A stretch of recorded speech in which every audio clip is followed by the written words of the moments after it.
Welcome to Herself, a space for women to have deep conversations about the intersection between spiritual entrepreneurship and fulfilling your potential, so you can become the woman you truly are in every area of your life.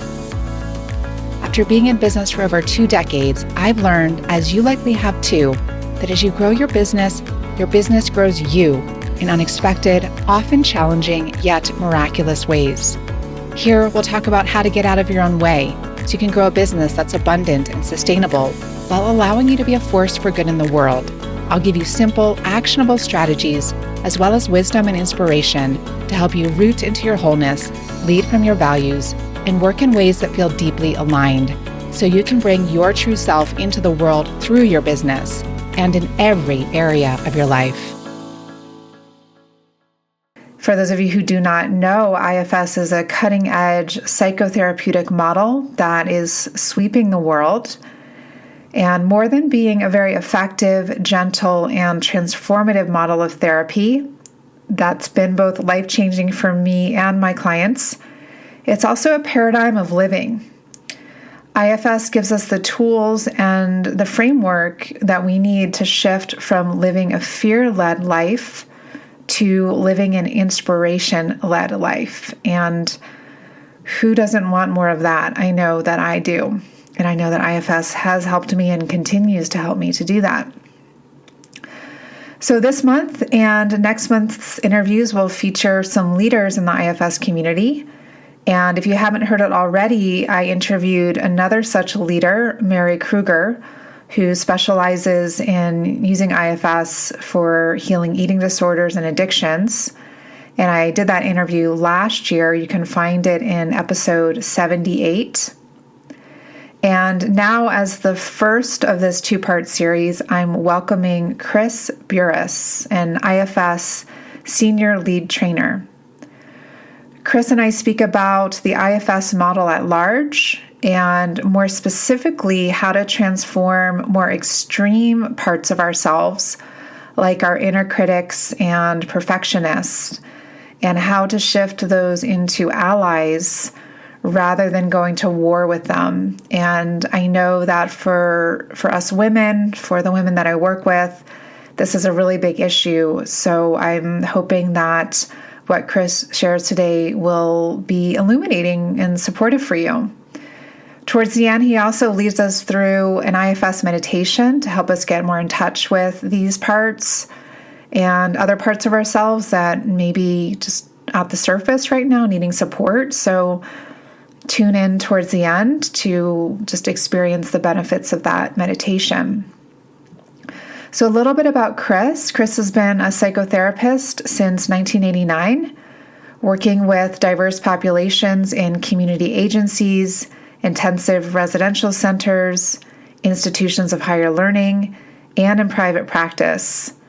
He began training in the internal family systems model in 1999 and is currently a senior lead trainer for the Internal Family Systems Institute, where he teaches level 1, level 2, and level 3 trainings, and serves as a trainer and mentor for new IFS training staff.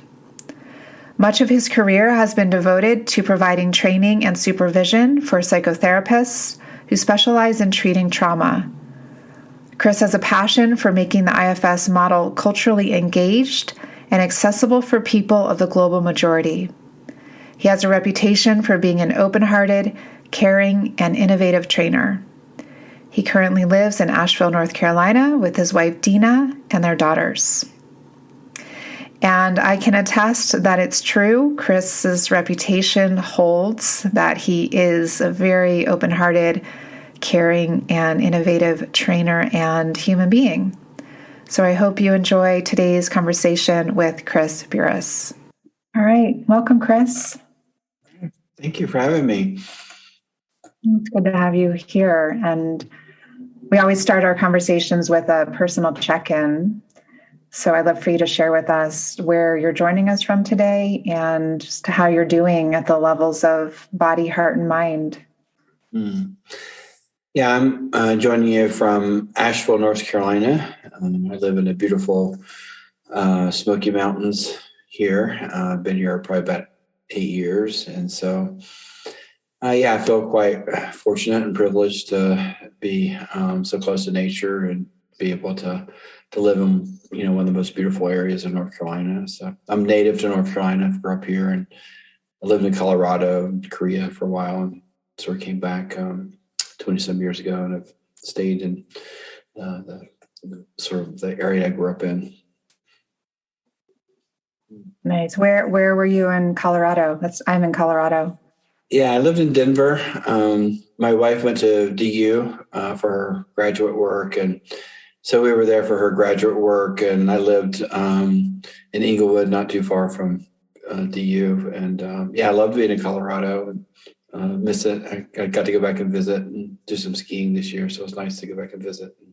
Great, and there's a lot of crossover between here and North Carolina. Yeah.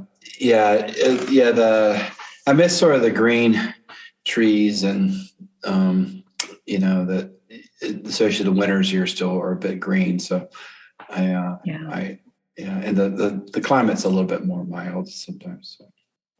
I get that. Yeah.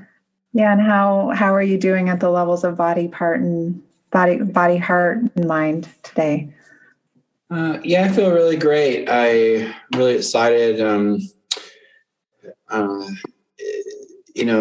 I turned 57 just a couple of weeks ago, and so I sort of didn't imagine this stage of my life being as good as it is, and I get to spend a lot more time mentoring other trainers, and have been able to work with Black Therapist Rock for the past 4 years, and mentoring people of color and BIPOC folks to become trainers, and more having more trainers of color and in the community, and being able to offer those to their clients. So I feel really blessed to be working in areas that are close to my heart and mentoring other trainers. So I feel really great. I feel really fortunate. My daughter's coming home from college. Yeah, thank you. Yeah, my daughter's coming home from college. She's finished her first year at Carolina, and so we've got some adventures planned for the summer. So I'm very excited. Great, and I appreciate all that you're doing for the BIPOC community and IFS. And Crystal Jones is coming on the podcast. I'm actually interviewing her after this, but she'll air in a different month. Crystal's a very wonderful trainer, and addition to the trainer community. So it's fantastic to have her on the show. And so this would be a good segue just to talk more about IFS. And this audience has heard me speak about it before, but for anyone who's just joining us for the first time, I'm wondering if you can just give us a short synopsis of what IFS, or internal family systems, is. Yeah, so I think it's a way of navigating our internal system, and due to various issues, trauma, or just sort of growing up in our culture, we develop these ways of protecting ourselves, and they become quite elaborate in having strategies and feelings and ideas, and so that's kind of what we call parts. And these parts that really form ways of protecting ourselves tend to be more fear-based, and due to that, they block more of our core essence, our core self. And so the more trauma that we kind of endure, the more elaborate our protective system has to become to survive. And so we, as a byproduct of that, we begin to lose, touch with our core nature. And so IFS is a way of alleviating those parts of ourselves that are focused on survival, and helping update those parts and come more into the present, and also relinquishing what we call our core self, our ability to be compassionate and connected. We relinquish that constraint of ourself, so there's more of the ability to be present in the moment, and to be connected, and have compassion for ourselves and others. So I think that's the emergence of that sense of a self is one of the reasons I think the IFS has become such a a popular model is it not only heals trauma, but it helps ourself be more engaged and more in the leader of our life. Yeah, I've heard you talk about how it's not just a therapeutic model, but it's really a paradigm for living. Yeah. Yeah. Yeah, I think it's a way of helping us navigate, like who's driving the bus, so to speak. Who's driving our system, and so ultimately, therapy should help us be more in touch with our core self, driving our system. I think that's what most people look for when they go to therapy is the ability to navigate their life in more clear and intentional ways. So not only is it kind of help with that, but it also helps us feel deeply more connected to nature or spirituality or a sense of connectedness to something greater than ourselves, however that shows up for people. And when and how and why did you first get involved with IFS?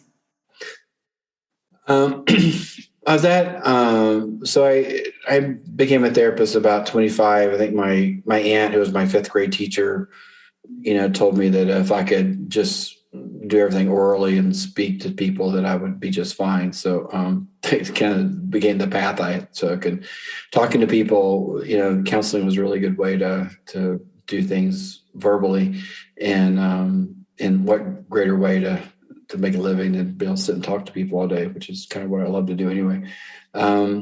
So I'd already been a therapist for about 10 years. I was studying with David Kaloff. David's a parts expert, and he and Dick were friends early on. And so I've been studying with David for about 10 years.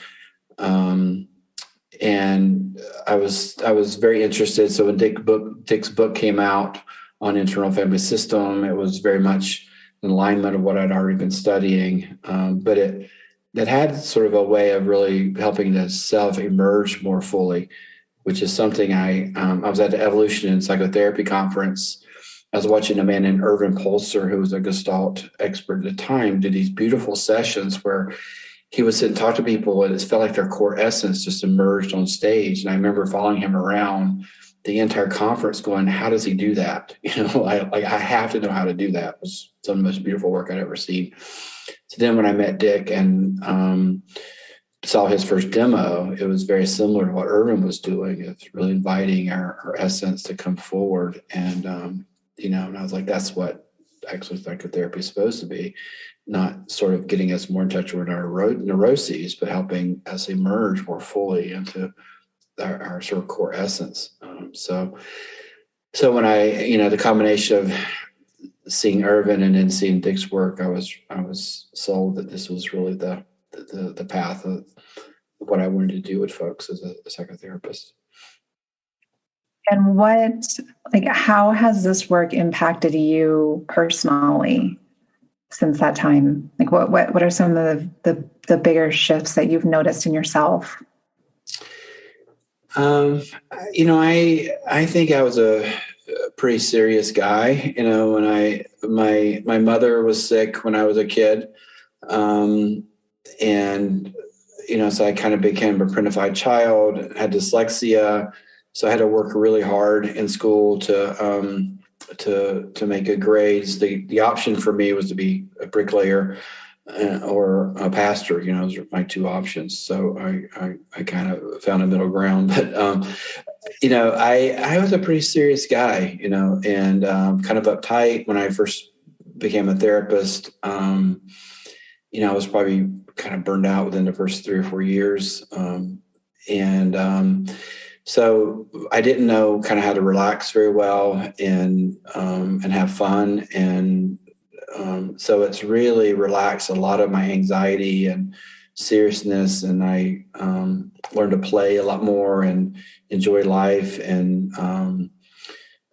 enjoy being with people. A lot of my shyness is relaxed, and my fear of other people is relaxed. So and also I had a lot of my own trauma that growing up with a mom that was pretty ill at a very young age, and had a lot of emotional troubles because of that. And, a dad that was a bit loving and kind, but kind of checked out. So I have my own traumas to work out as well. So and it's helped me a lot in my own marital relationship to feel connected and present. So yeah, I've just done a lot of my own internal work to kind of heal from those early traumas. Yeah, I would never, I'm just meeting you for the first time, but I've also just experienced your video teachings, but I would never say that you never would come across as a serious person to me. Yeah. An overly serious person. Yeah, I think that's a testament to the work. I think one of my close friends once said, do you read anything besides psychotherapy books? Like, do you do anything else besides study and read psychotherapy books? Like, you need to read my friend got me into reading fantasy novels, and science fiction. So yeah, it's been a lot of work to get less serious, in my life. Yeah. Yeah. And I know a big area of focus for you is the inner critic. And I've heard wonderful things about the critic camp that you lead. And I'm wondering if you can tell us more about what is the critic camp and what is the inner critic from the IFS perspective? Well, I think that, and this is one of the kind of notes that you sent me beforehand, but I think I was watching a lot of what you sort of describe in mainstream, psychology of trying to get rid of something, trying to expel something, like tame the inner critic, how to defeat your inner critic. And I began to noticing that the inner critic tends to be kind of characterized as a special type of part. And so as I was witnessing a lot of things that really didn't fit with my own experience of my own internal critic, but also as I'm working with other clients, I think there's a lot of myths in our society that doesn't really help us very much in working with it, that it somehow we turn it into some type of specialized part. And so it's kind of seeing that and tracking my own work of my own critic and my own clients. The way I see it is it's really a protector, is that just like every other part, it tends to be a protector that has a major role, major function. But it learned a harsh way to protect us. And fear is a major motivator. So, if we're afraid of failing, like I think I got through graduate school with a fear of failing and fear of having to go back and live where I grew up and lay bricks. So fear is a major motivator. It's very loud, very persistent. And their inner critic finds a way of tapping into that motivation to drive us towards not being weak, or not fear of failing, or fear of being rejected or abandoned or unloved, so it taps into that motivation to kind of drive us.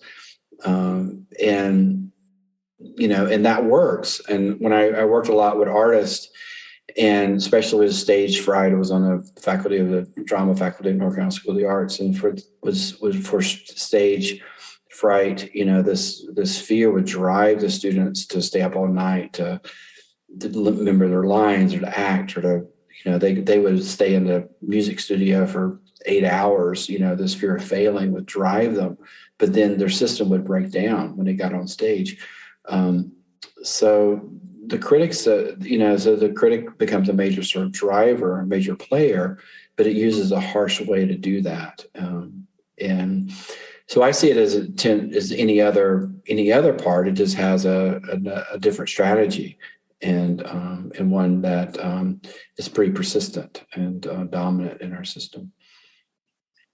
And most of the people who listen to this are women. Not all, but most are women. And that this is just a common problem that women come to in my practice. Yeah. And so I think hearing this can help reframe that it's a protector, and it's driving us through fear. Yeah. And given this, what are some ways to work with the inner critic, or to maybe just to get it to be more of an ally? Yeah.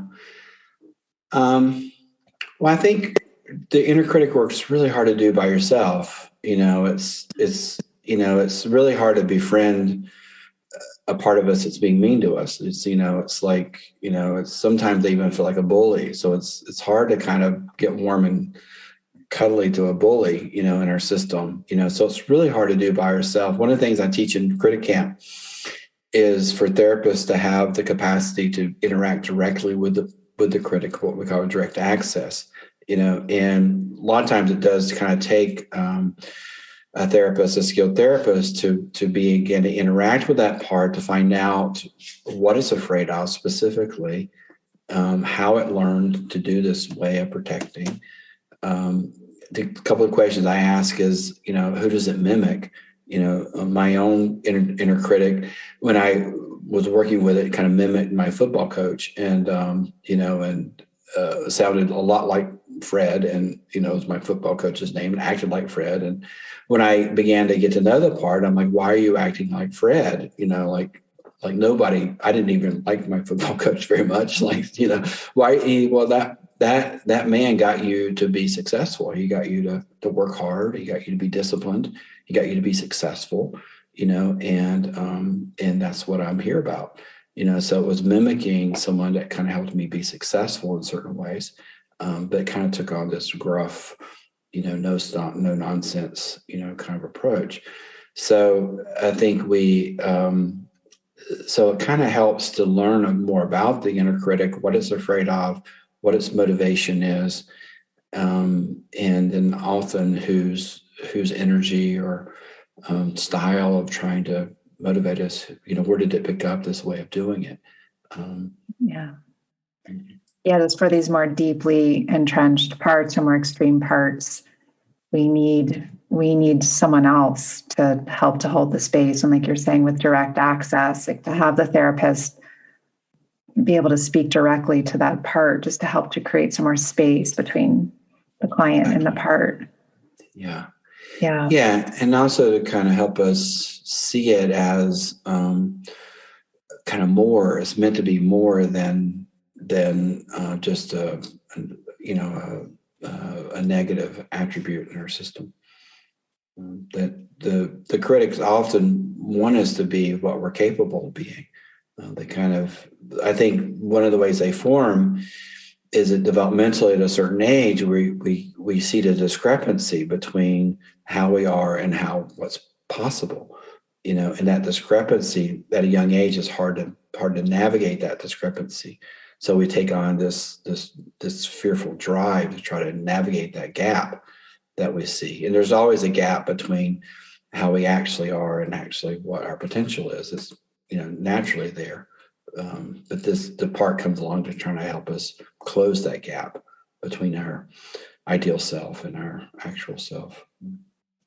Yeah, I think that's helpful to highlight the gifts of a part that can seem challenging. And just like you were saying with your critic part, how it took on the voice of your football coach, who was really just propelling you towards greater excellence. Like there's a lot of benefit in that. And I'm sure that has helped you not just with your football, but through other areas of your life too.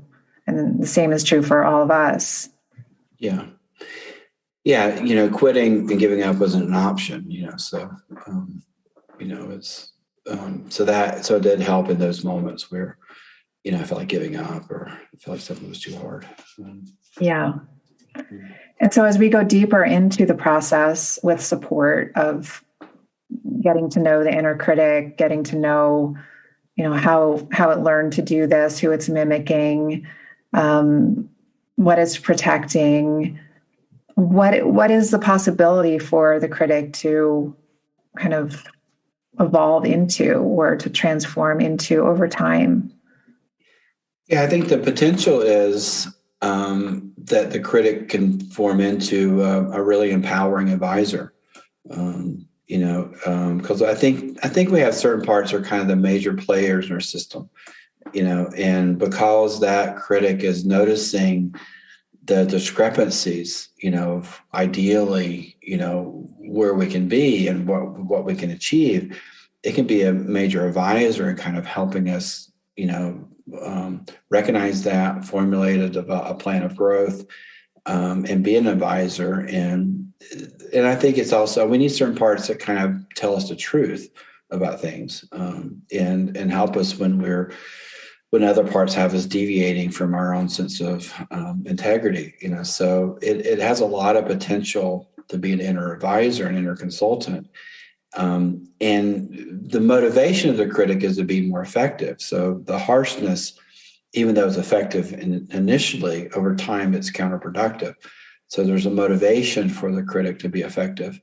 So there's a lot of potential in that part, being a really inner advisor and kind of helping us, navigate these areas where there is discrepancy of where we currently are and where we can be. It just has to learn to not do it in a harsh way. The other ways are more empowering. So it's like it can become an inner ally for, it's closing that gap. Yeah. Between who we are and who we want to be, or how we're showing up and how we want to show up. Yeah. Yeah.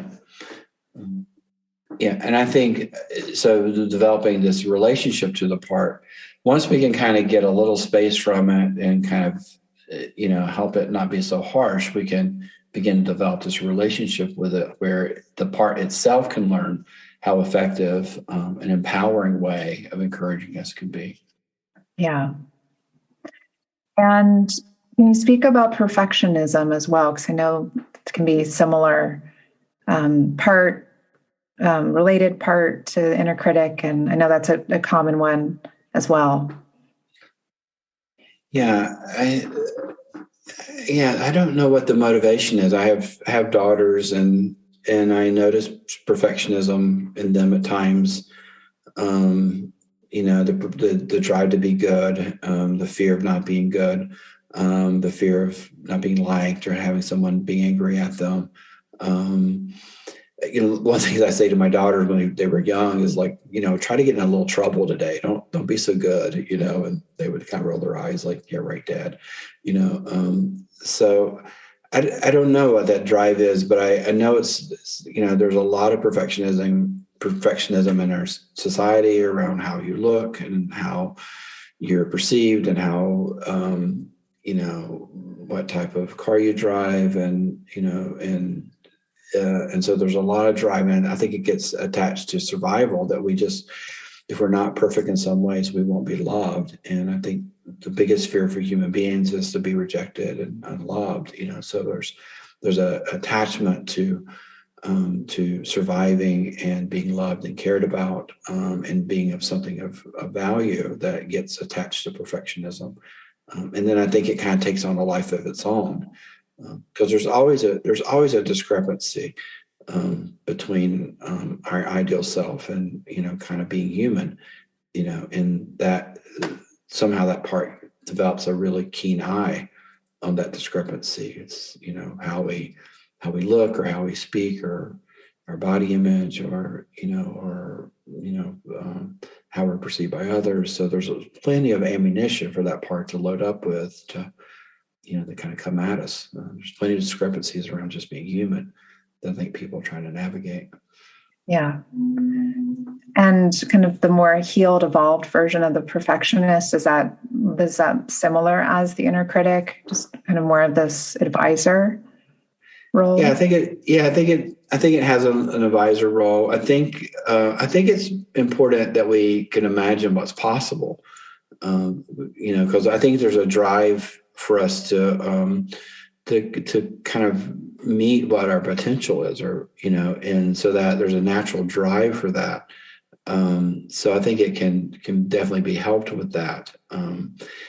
I think there is a lot of work in some of our younger parts that have embodied perfectionism, embodied the belief that our worth is and our lovability is attached to something conditional, and depending on kind of how we are, or even not just how we're parented, but just in a society, that our worth is something conditional. And so that's a burden that these exiles carry, that we're not loved just for being a human being, that we have to do something of worth and to be lovable. So I think that's a fear and a burden that also drives underneath the perfectionism, and I think that becomes sort of a survival threat to our system. So I think there's a lot of healing that has to take place around those early burdens that are carried, that we're not just lovable for just being a human being.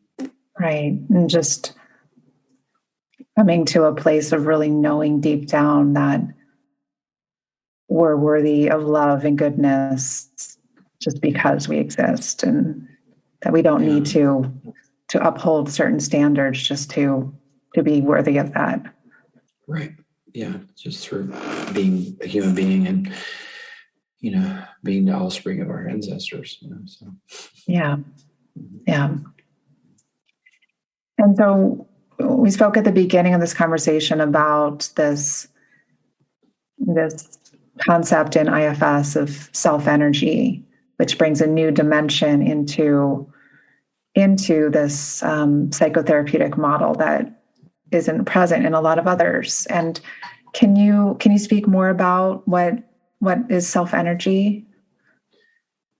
I think this one. I kind of say this is something people kind of discover themselves. That it's a bit like, it's the language will always be reductionistic as we describe something as vast as, in some ways, the kind of the numinous aspects of our being. So given that the language is reductionistic, we'll kind of give it a try. But we think of it in terms of certain qualities of our being, like compassion, particularly connectivity, calmness, courage. And we have sort of these 8 C's that are kind of indicators of self-energy. So there's a natural motivation in human beings to feel connected. There's a natural movement of compassion that we have when we see suffering in other people. Oftentimes we have a greater amount of compassion for other people than we do ourselves. It's easier for us to maybe feel loving towards our children, or even my dog that's here keeping us company here. It's easier to feel that warmth or tenderness towards others than to shine it on ourselves. So we tend to have more of the harsh parts of ourselves that are driving our own system. So I think of in terms of open-heartedness, of care, compassion, tenderness, creativity, imagination, inspiration. So I track it more in terms of energies within myself, and how is my being sort of in alignment with those energies, and how are those sort of manifesting, either towards my own complex system or towards others. So that's how I track it. It's also a receptor for imagination and creativity and intuition and spontaneity. So it's a receptor for those larger energies that are kind of universal or archetypical. Yeah, I've heard you say that that IFS helps us to shift from fear-based living to inspiration-based living. I think that's a really good way to frame it, to summarize it.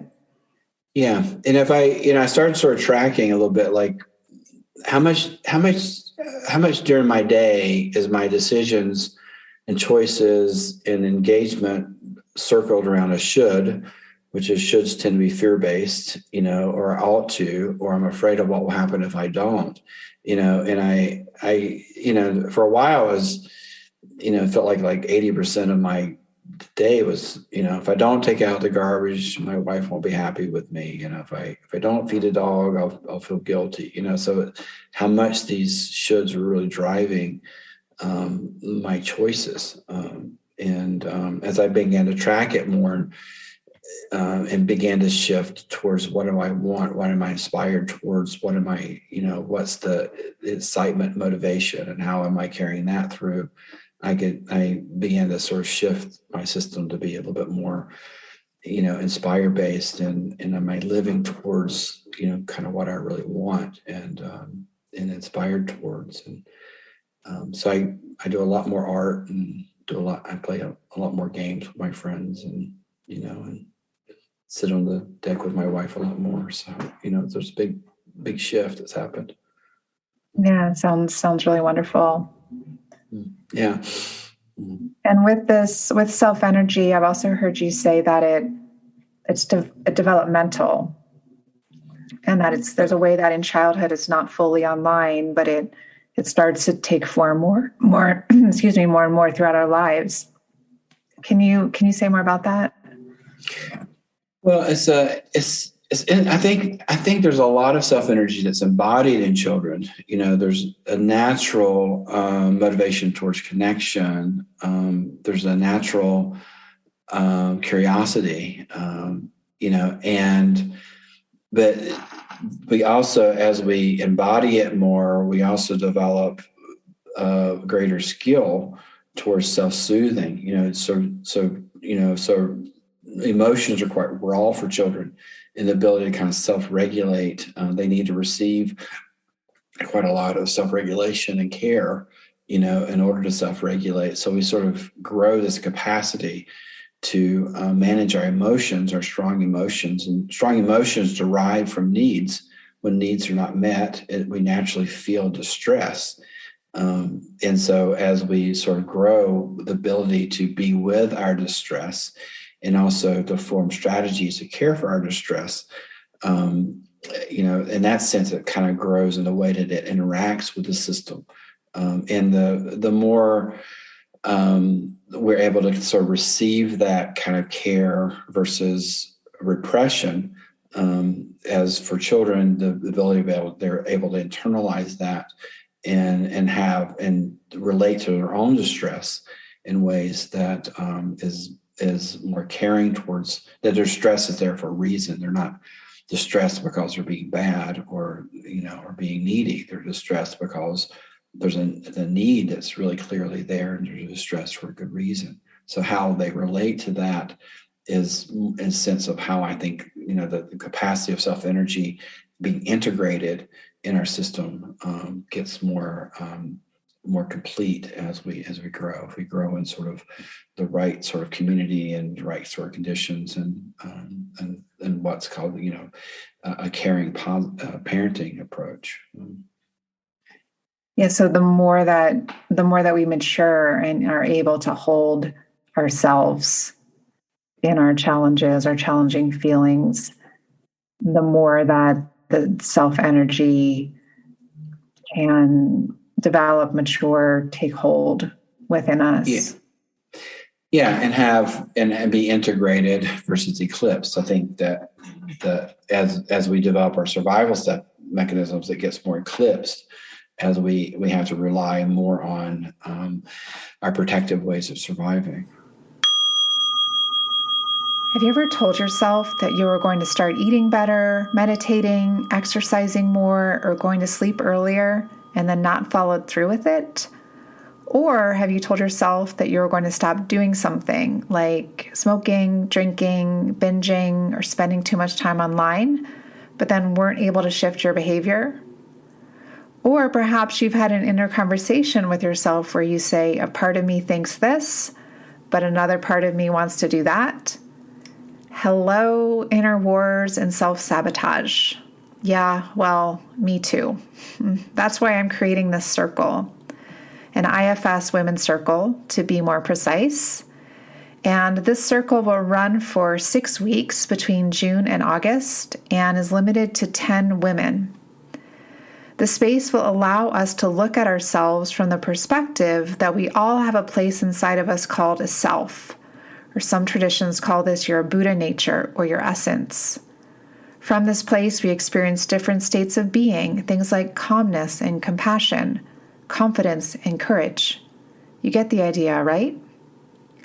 Well, we also have all kinds of thoughts and feelings and emotions that can totally overwhelm and hijack us. Things like anxiety, depression, anger, loneliness, overdoing, and numbing out. Things that can negatively impact not only ourselves, but also our relationships, even if we don't want them to. So in this IFS Women's Circle, we'll work with these parts of you that can become extreme and overwhelm you. And I can teach you how to help them dial back so you can access more of that self energy. Would you be interested in joining this kind of circle so you can learn how to feel calmer and not get so overwhelmed by these thoughts and emotions, so you can feel more connected to yourself and others, and so you can heal the deeper aspects of yourself that still feel out of reach, even after years of talk therapy and spiritual practice? It turns out group therapy can be just as impactful, if not more, than just getting individual support. So if you'd like to join this IFS Women's Circle, you can learn more and join us at womensyogateachertraining.com/IFS circle. That's womensyogateachertraining.com/IFS circle. The link will also be in the show notes. Registration closes on June 5th, and I welcome you to apply if you would like to join us. And now back to today's conversation. Yeah, I love the analogy of like clouds and the blue sky, or clouds in the sun, that it's IFS is a lot of just helping us to see the clouds in the sky, to notice, okay, there's clouds here, and to help to come back to more of that blue sky. Yeah. That one of my teachers, Stephen Foster, would say, human beings would be better off if they think of themselves as weather systems, and that the weather is sort of constantly changing. There's not a dominant way, but how we relate to the weather, how we relate to the cloudiness or the fogginess or the turmoil, how we relate to that is a big indicator of how well it regulates and can, we can be with what's happening in our emotional system. Yeah. And just as those protective mechanisms start to relax more, there's less judgment and harshness towards however we're feeling or whatever we're experiencing. Yeah. Some days are just stormy days, but there's not kind of, I have some days I'm like, I don't even know why today's a stormy day. I just feel more emotional, I feel more vulnerable, I feel more irritable, and it's a bit of an overcast day. And how am I relating to my system when it is that way, and allows that to move on through. Yeah. So speaking of that, just your way of connecting with your own parts, do you have a particular practice or way that you do that each day? Is there something specific that you do? I'd love to say that I was like a really dedicated meditation person, or, I'd love to say I do yoga every day. I did for a while. I had a very dedicated meditation practice for a while. And, I primarily play a lot of tennis, and, I get to have a lot of fun. And I also kind of get to observe my system in action, so when my heart beats above 100 beats a minute, I'm much more aggressive, and my energy is really high, so how do I be calm in a really active state? So I observe myself a lot playing tennis, and so the sort of inner game of tennis, but I also get to play with my friends and be very active. Spend a lot of time in nature and hiking and walking and just sitting. I have hummingbirds that visit me this time of year, so I love to sort of sit out and see the hummingbirds. But I probably in the morning, I do some check-in in the morning around what are my predominant players in the morning and who's active, and I may spend some time mapping, kind of if I'm distressed, what parts are active and what story do they have, and and parts really create a story, and that story really feels real, and to be able to sort of unblend from whatever story is being created about myself or other people, and be aware of what story I'm telling myself, is probably one of my major practices, is to be aware of that in the morning. And I may do some journaling and mapping. I'm very big if you've trained with me, I teach mapping and invite you to do mapping after every meditation. So I think being able to track and map our parts and seeing how they transform and change over time is a really valuable tool. Can you say more about mapping? I know it's a big topic, but just for those who are hearing that for the first time, just what that might look like for them to get started with it. Yeah, I do mapping some with my daughter. Personally, when she's younger, she has an IFS therapist now, but of her own. But a lot of times we do it. I like to use chalk pastels. I love my iPad and the Procreate app, which my daughter introduced me to, and so we just sort of go inside and focus on whatever it is, a feeling, sensation, thought, anything that we notice, something that's troubling us. And then we just inquiry how that wants to be represented on the page. Does it want to have a color? Does it want to have a shape, a word, an image? And then we may just kind of go through what's present and how it wants to be represented on the page, and trying to relax any, parts of us feel like we got to be a great artist or it's got to look a certain way, but just see if we can get it externalized in some way. One of a dear couple that I'm friends with, she has lots of figurines. She's a sand tray, so she will kind of, if they're in an argument, she will take her sand tray figurines and put them on the table, and that represents her parts, and her husband will go and find a couple and he'll put his on the parts and, on the table. And so then they let it kind of sit for a little while, and then they go back and talk about what parts, are kind of there on the table that are active in their argument. So anything that kind of helps you externalize and get a little bit of space with it, get a little bit of recognition. The most difficult thing is to try to name what we're experiencing and to try to get a little sense of what it is and what's active and what's got it distressed. And, if we can get to what needs underneath that, then it helps us befriend it more. So, but I like to use color and image, and sometimes I'll use Google Images, and I'll, if I'm feeling grumpy, I'll look through Google Images and see if I can sort of find it. I might type in grumpy at the Google image and see if there's an image that kind of captures, my experience. And then I may ask, how do I feel towards it? And then there's another feeling that comes from that, so I might find an image that represents that. And I pull that into a Word document and let it sit on my desktop for a little while, and, and kind of see if there's more I need to get to know about it. Yeah, you're inspiring me I only do mapping every once in a while, but to bring it in as more of a regular part of my life. And I think what I've noticed a lot is parts tend to cluster around certain events, like I look at my credit card, and I look at my bank account, and there's a clustering of parts that tends to have assigned themselves to that financial issue, or I look at my parenting. If there's a parenting, challenge, there's a set of parts that kind of prescribe themselves to being enrolled as advisors or even leads around my parenting. So parts tend to cluster a bit around life challenges, so if you kind of have that trailhead, as Dick talks about it, and use that trailhead as a ping in your system to see who is clustered around that, and then see which part of us has assigned themselves to that role.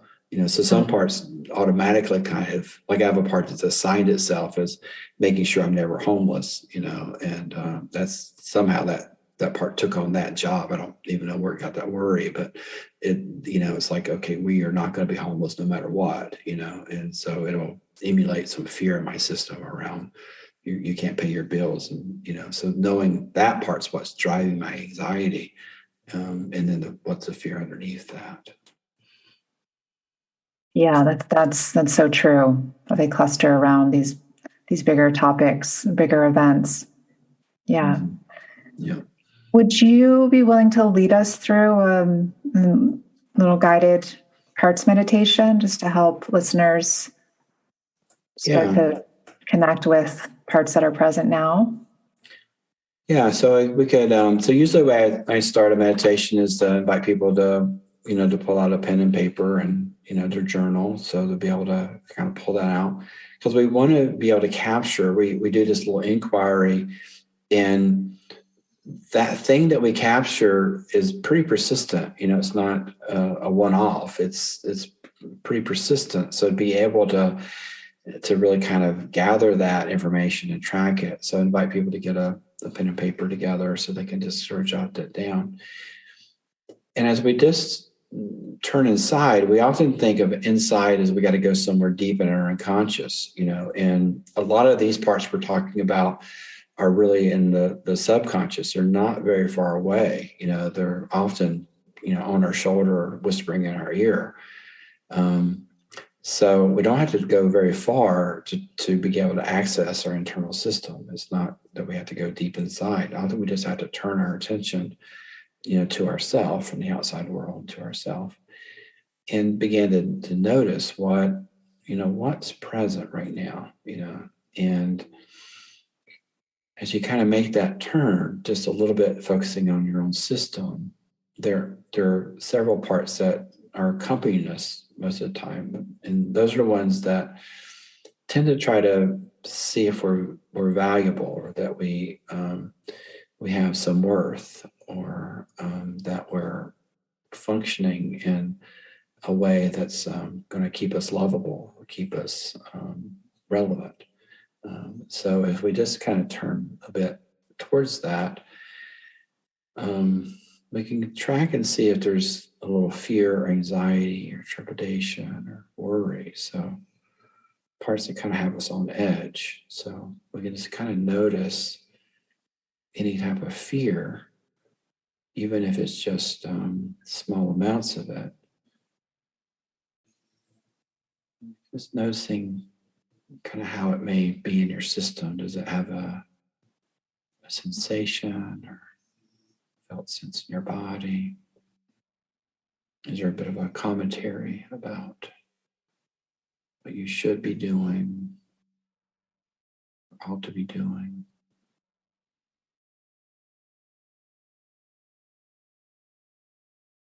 Or even like a vigilance that you're kind of hyper aware of something that might happen.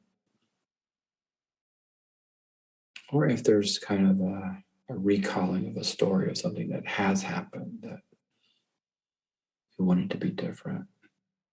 I should have said this or should not have said that. So as we just turn, we just take a little inventory, like what's present, and see if we kind of notice without having to force anything. Like, where's our attention? Is it kind of in the past or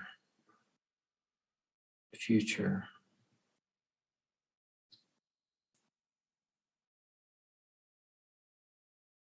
We can notice if there's a protective quality to any of that, a way of trying to keep us safe, keep us lovable, making sure that we're not too alone or isolated. Just noticing the protective nature of any of those parts that are there.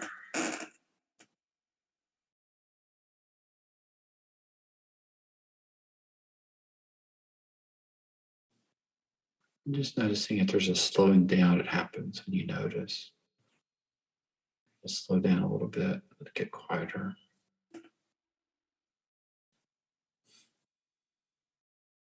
As we notice, sometimes our breath can get a little deeper. And even become a little bit more present to the present moment.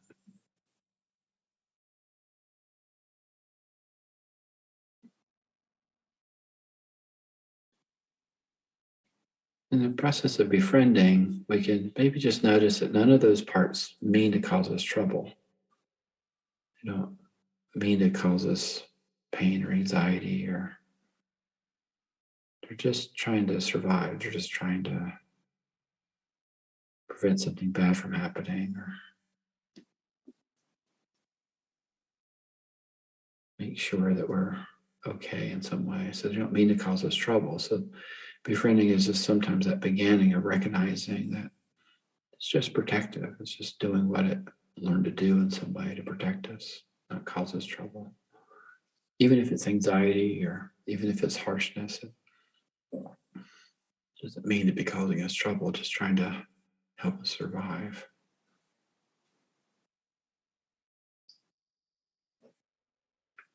As we recognize that, sometimes we can soften towards those parts, even if they're causing us distress.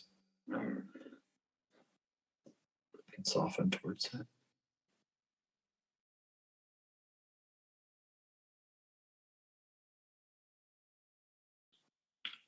Right now, don't worry about fixing it. We're just kind of doing a little inventory of who's there, who's in our system, who's active.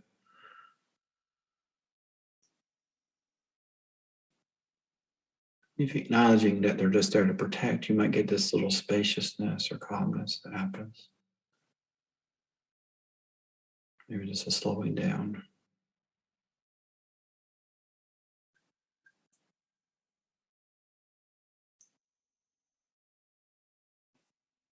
And if we hang out here longer, we might begin to hear from our system, like we might hear what the fears are, or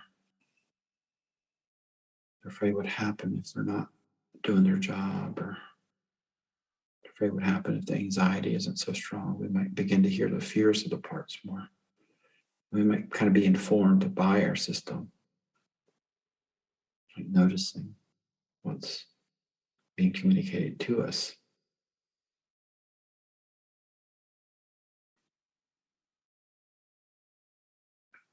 And that would be the beginning stages of being able to care for some of our more vulnerable aspects, or our protectors, is to care for them. And we have to hear them in order to care for them.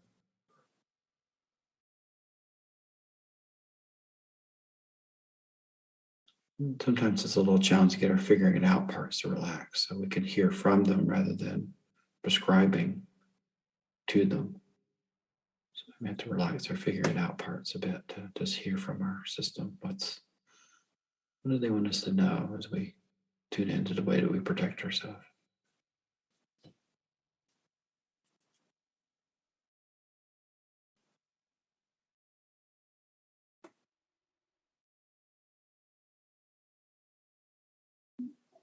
And whatever you've noticed is really valuable, even if it's just a little trying to figure it out so hard that you can't hear anything else, but trying to think your way through it. That's a valuable part to get to know. So whatever you've gotten to know is valuable.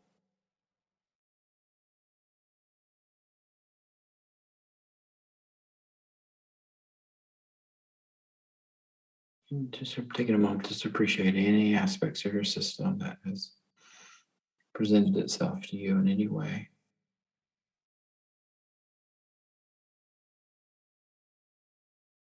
And just noticing it's not too far away. We just have to pause and listen.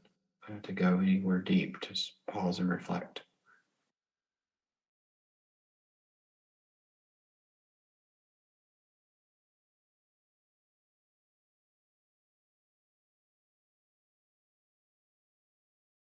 And when you're ready, you can just come back and take a moment to jot down anything that you noticed.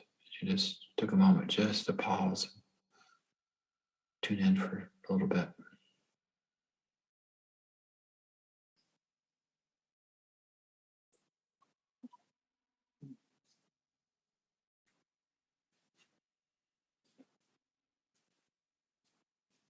So I'm curious, Sarah, if you did you have to go very far to find any parts, or? No, I usually don't. That's true for most of us, I think. Yeah.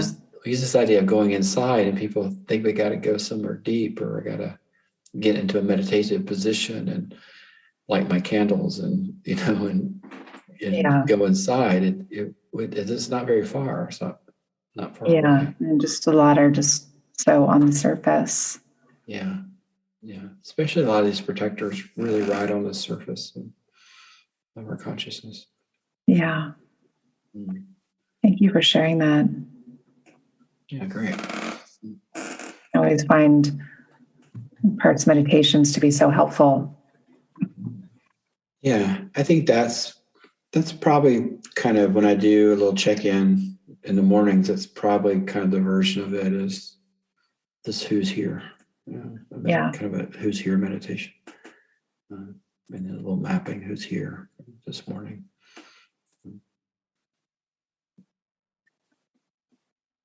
And so shifting gears a little bit,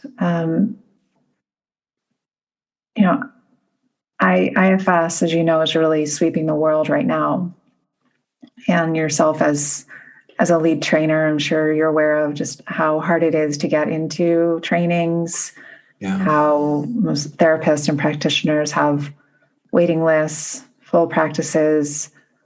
What do you think it is about this model and this time in history that's making it just so incredibly popular?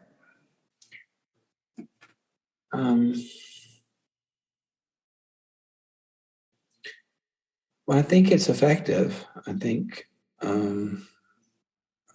that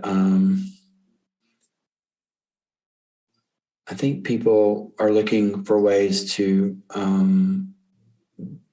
shift their suffering, and the repressive ways haven't worked. They work some. They help us kind of like label it, and I can label my neurotic or my erroneous thoughts, but then what do I do with them? So I think it's given people a way to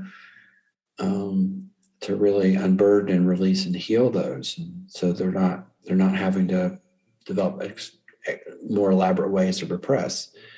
So it's a non-repressive model, and I think people are hungry for connection, and these ways of protecting ourselves really breaks down our connection with other people. So I think largely the pandemic has been very hard for people because I think more isolated and less community, and with that breeds a lot of anxiety and depression. So it's a model that kind of helps us relax our protective mechanism so we can feel more connected to others or the world or community or nature. So I think people are hungry for connection, but I think it's effective. And I think what I say when I teach IFS is IFS should really, if a therapist is doing it correctly, the client should feel a greater sense of understanding of themselves, and they should feel, because we're hungry to feel seen, understood, and valued. So that should be taking place. I hate to use the word should, because the potential of what could be happening is that we have a greater sense of connection to our own being, and we feel seen and understood, and greater complexities by our whoever's helping us with that, whether it's our coach or therapist or pastor or minister or spiritual director or even or lawyer or medical provider. So I think people feel that they feel seen, understood in greater ways, and the things that are really unacceptable within ourselves are not pathologized. They're seen as protectors. So if I can go to my therapist and tell them my most shameful aspects of myself and have that seen in a way that is self-protective rather than pathological, it builds a greater connection and more potential for healing. So there's a lot of elements to it, I think, that people are finding beneficial, that have really kind of always been there. They've been there. They've been components of psychotherapy. They've been components of spiritual direction. We just kind of haven't put them all together in this way before. Yeah, I agree with you with how effective it is, and it's been so transformative for me in my own life. Effective and gentle, and there can just be really profound healings and shifts with ease over time. Yeah, and some of it is can be kind of overwhelming a little bit, because when we introduce self to our system, all these parts of us that want to heal can really kind of rush the gates, and people can feel flooded a bit because there's such a longing in our system to feel seen and cared for that our parts can can rush us a bit in the beginning. So in that sense, the opening for care is people can get a little overwhelmed, when they first start, and if we can kind of slow the parts down, reassure them there's plenty of time for them to be cared for, it begins to smooth out a little bit over time. But yeah, and just encouraging people to stay with it, because also I noticed that some people just want a quick fix, and sometimes there's quick shifts and healings, but generally, especially when there's a lot of trauma, it just takes time. And I love that the motto in IFS, that slow is fast, and just really needing to just slow down and take our time, be patient.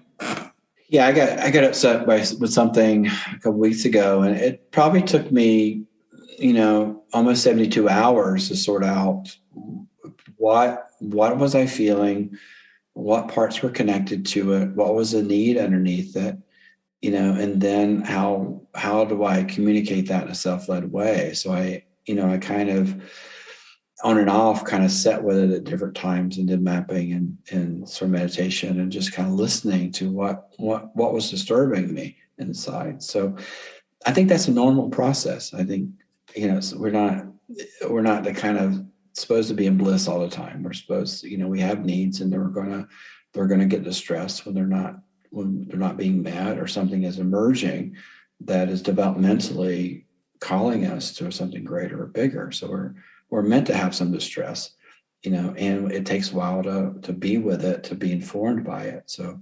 I want people to, if it's, that's natural. It's not like I got some Superman self, and if I get myself, I'm going to be, regulated and blissful all the time. Maybe if we live in Hawaii, we don't have any stormy days, but I haven't figured that out yet, But even there's stormy days. Is there? Yeah, there can be big storms, right? There can be big storms that blow in. Yeah. So wherever you are, your weather system can have challenges. That's natural and meant to be that way. I think that's important to say. Yeah. So for people who are wanting to learn more, or like about your critic camp or trainings that you lead, or just IFS, what would you recommend, or where would you lead them? I have I have a new website that's getting developed. My website right now is one I put together myself with duct tape and a chewing gum, but I've actually hired people to put together one that's more operational. So that should be rolling out pretty soon. I've written a book on using IFS in groups, and one of my hopes is that people will form more what I call healing circles, where they can be together and do this work together. So the book is to support IFS being done in group formats and group settings, and to help. And the point I make is that for some reason our mental health system has leaned so heavily towards individual psychotherapy that we've lost the power of group. And so I'm hoping it'll at least nudge our mental health system back towards group a little bit more. And one of the issues that we do is we don't have access. We don't have enough IFS trained therapists for everybody that wants a therapist. Especially, we don't have enough people of color that can find therapists of color. So I'm hoping that'll provide greater access. But I also think it's the way to do therapies in group and community. That's the way we train it.